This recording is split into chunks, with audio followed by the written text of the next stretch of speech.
अस्सलाम वालेकुम, this is कफ़ील कासिम और आज हम एक और इम्पोर्टेंट लेक्चर के साथ आपके सामने हैं जिसमें हम जनरल साइंस एंड एबिलिटी में एक टॉपिक है एटमॉस्फेयर, जिसके अंदर हम रहते हैं। इसके बारे में बहुत सारे लोगों ने सुना होगा। हम इसकी स्ट्रक्चर देखने की कोशिश करेंगे और हम ये देखेंगे कि इसको जनरल साइंस एंड एबिलिटी के पेपर में किस तरह अटैम्प्ट किया जा सकता है और किस टेक्निक के मुताबिक हम इसको विद इन 10 to 15 मिनट्स जनाब इस क्वेश्चन को हल करके और अगले क्वेश्चन की तरफ जा सकते हैं। ये बड़ा एक आसान सवाल है और कुछ इसकी जो जनाब टर्मिनोलॉजीज़ हैं जो अगर आप पेपर के अंदर पुट करके आएंगे तो आपको ये काफ़ी हद तक फ़ायदा दे सकता है।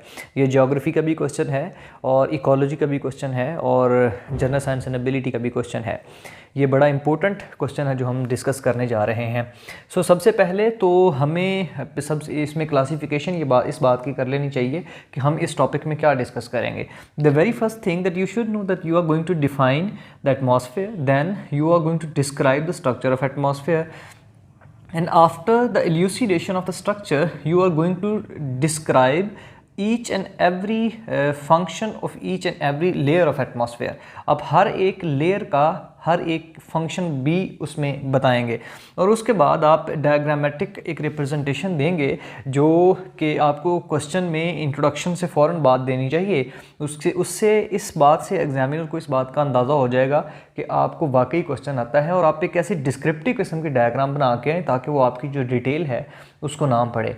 ये मार्क्स खींचने का एक तरीका है कि जिस क्वेश्चन के अंदर भी आप डायग्राम पुट करके आएंगे उस क्वेश्चन के अंदर वो आपको और वो डायग्राम आपकी डिस्क्रिप्टिव हो तो एग्जामिनर आपको मैक्सिमम स्कोर देने की कोशिश करता है।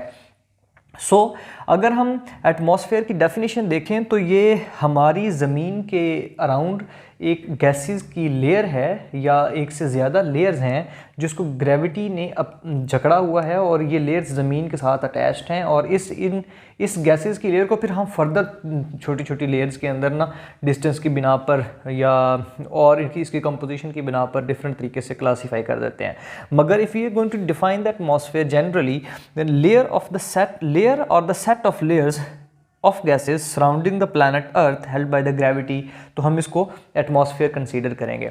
तो सिंपली अगर हम ये कहें कि ये गैसेस की लेयर जो हमारी ज़मीन के अराउंड है जिसमें रहते हुए हम सांस लेते हैं, जिसमें रहते हुए हमारे जो ज़मीन के ऊपर पौधे हैं या एनिमल्स हैं, ये दूसरी जो लाइफ एग्जिस्ट करती है वो इसके साथ इंटरेक्ट करती है और बदले में इसको कुछ देती है और इससे कुछ लेती है, वो सारी की सारी गैसेस का जो वो इन्वेलप है, वो जो लेयर है, उसको हम एटमॉस्फेयर कंसीडर करते हैं।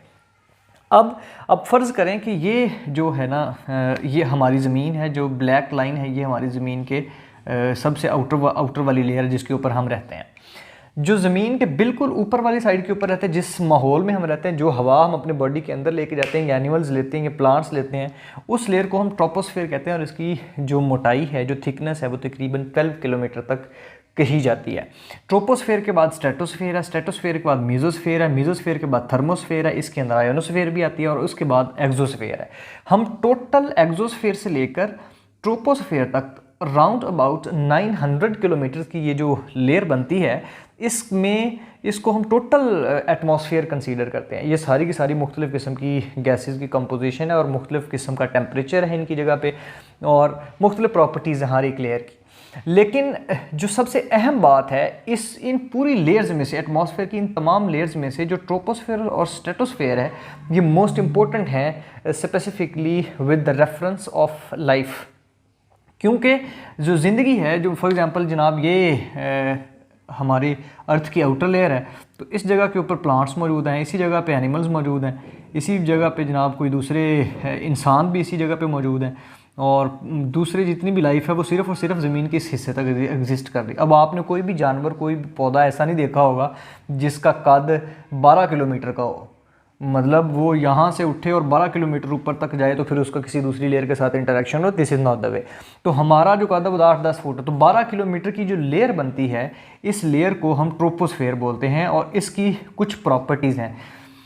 पहली प्रॉपर्टी तो ये है कि इसके अंदर जनाब ना गैसेस मौजूद हैं और वो गैसेस स्पेसिफिकली नाइट्रोजन की अमाउंट उसमें 78% है, ऑक्सीजन की अमाउंट उसमें 21% है, ऑर्गन 0.9% होता है, कार्बन डाइऑक्साइड की कंसनट्रेशन इस लेयर के अंदर तकरीबन 0.03 टू 0.04% है। अब अगर आप नोट करें, हम जब सांस लेते हैं तो हम ऑक्सीजन को अपनी बॉडी के अंदर लेके जाते हैं, वो ऑक्सीजन माहौल से ली जा रही है, एटमॉस्फेरिक ऑक्सीजन है, और हम इस माहौल को कार्बन डाइऑक्साइड वापस करते हैं, वो भी हम इसी माहौल को देते हैं। मतलब हम ट्रोपोस्फेयर में से ऑक्सीजन को ले रहे हैं, ट्रोपोस्फेयर को कार्बन डाइऑक्साइड दे रहे हैं, बाकी हमारी ज़िंदगी का, पौधों की ज़िंदगी का किसी दूसरे जो लेयर है उसके साथ बहुत कम कनेक्शन है टेंजिबली। अब ये तो इसकी इस लेयर की जब आपने ये डायग्राम बना देनी है तो उसमें साथ में डिस्क्रिप्शन दे देनी कि भाईजान ये जो है ना इसके अंदर लाइफ एग्जिस्ट करती है, इसकी मोटाई तकरीबन 12 किलोमीटर है, ये 75% ऑफ द टोटल जो है एटमॉस्फेयर उसकी गैसेस, इसमें कंपोजिशन इसके अंदर मौजूद है। जैसे जैसे आप ज़मीन से ऊपर की तरफ मूव करना शुरू कर देते हैं तो टेम्परेचर डिक्रीज़ होता जाता है। विद द आल्टीट्यूड टेम्परेचर जो होगा वो डिक्रीज़ करेगा। जैसे कि हमने देखा है पाकिस्तान के नॉर्दर्न एरियाज़ जो सतह समंदर है जो उससे काफ़ी ज़्यादा वो ऊपर है, वो जितना ज़्यादा ऊपर चले जाते हैं उतना ज़्यादा टेम्परेचर डाउन चला जाता है और वहाँ पे सर्दी बढ़ती है। और इसी तरह वेदर वाली जो कंडीशन होंगी वो सिर्फ ट्रोपोस्फेयर के अंदर हमें मिलती हैं, बाकी ऊपर वाली लेयर्स में इस किस्म की चीज़ें मौजूद नहीं होती हैं। उसके बाद अगर आप स्ट्रेटोस्फेयर के बारे में बात करें तो इसकी जो मोटाई है वो तकरीबन 50 किलोमीटर है, लेकिन इसके अंदर एक इंतहाई इम्पोर्टेंट कंपोनेंट है और वो ओजोन का है। ये बात आपने याद रखनी है कि जब भी आप एटमॉस्फेयर का क्वेश्चन डिस्कस कर रहे हों, ट्रोपोस्फेयर के बारे में बात करेंगे और स्ट्रेटोस्फेयर में ओजोन के बारे में बात ज़रूर करेंगे, क्योंकि ओजोन एटमॉस्फेयर का एक इंसानों के लिए या दूसरी जितनी भी किस्म की लाइफ है उसके लिए एक लाजमो मलजूम हिस्सा है। अगर ओजोन लेयर ना हो तो सूरज की जो इंटेंसिव रेज़ हैं, अल्ट्रावायलेट रेडिएशंस हैं, वो ज़मीन तक पहुँचें और इस ज़मीन के ऊपर रहने वाले पौधे, जानवर और दूसरे जो लाइफ है उनके अंदर कैंसर काज कर सकते हैं। ये बहुत सारे स्किन की डिजीज़ हो सकती हैं, ये बहुत सारे दूसरे है जनाब ना ड्रास्टिक किस्म के कॉन्सिक्वेंसेस हमारे सामने आ सकते हैं अगर अल्ट्रावायलेट रेडिएशन ज़मीन की सूरज की ज़मीन पर पहुँचना शुरू हो जाए।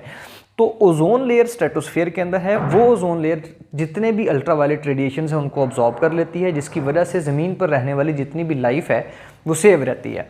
अब इसकी जब आप डिस्क्रिप्शन उसको बता देंगे, ओजोन का नाम वहाँ पे लिख देंगे, ओजोन के साथ लिखेंगे कि ये जनाब ना ओजोन की जो मोटाई है वो तकरीबन 15 से 35 किलोमीटर तक होती है, ये स्ट्रेटोस्फेयर के अंदर है और ये अल्ट्रावायलेट रेडिएशंस को अब्जॉर्ब कर लेती है।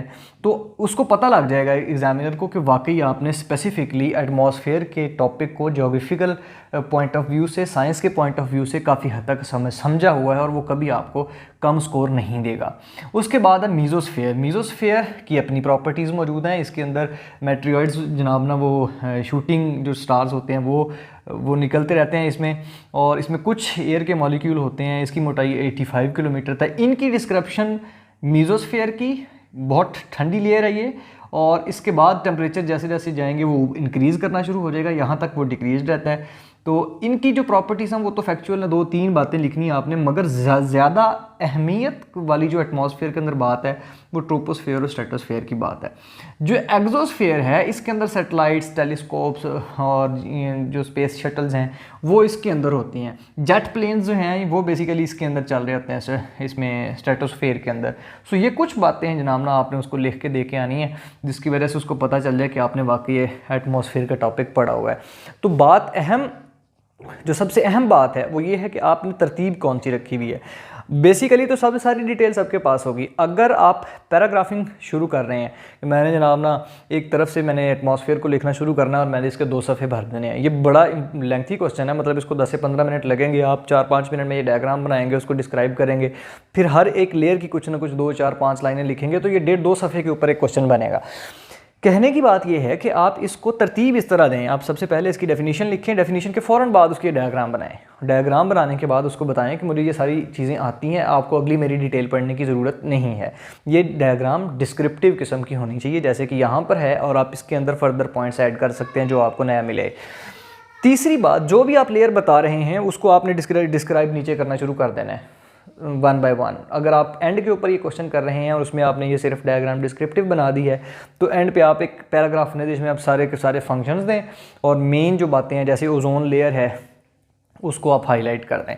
अब इन तमाम लेयर्स के बाद एक और कुछ टर्मिनोलॉजीज़ हैं जो कि आपके इस क्वेश्चन को कुछ हद तक डिफरेंशिएटेड बनाते हैं। वो ये पाजेज हैं। पाजेज असल में रीजन हैं, कुछ ऐसी रीजन है जहाँ पे फॉर एग्जांपल ट्रोपोस्फेयर यहाँ से शुरू हो रही है, तो जिस रेड लाइन के ऊपर जाके ये ख़त्म होगी तो रेड लाइन को हम ट्रोपोपाज कहेंगे कि यहाँ पे ट्रोपोपाज ख़त्म हो गई है, यहाँ से स्ट्रेटोस्फेयर शुरू हो जाएगी।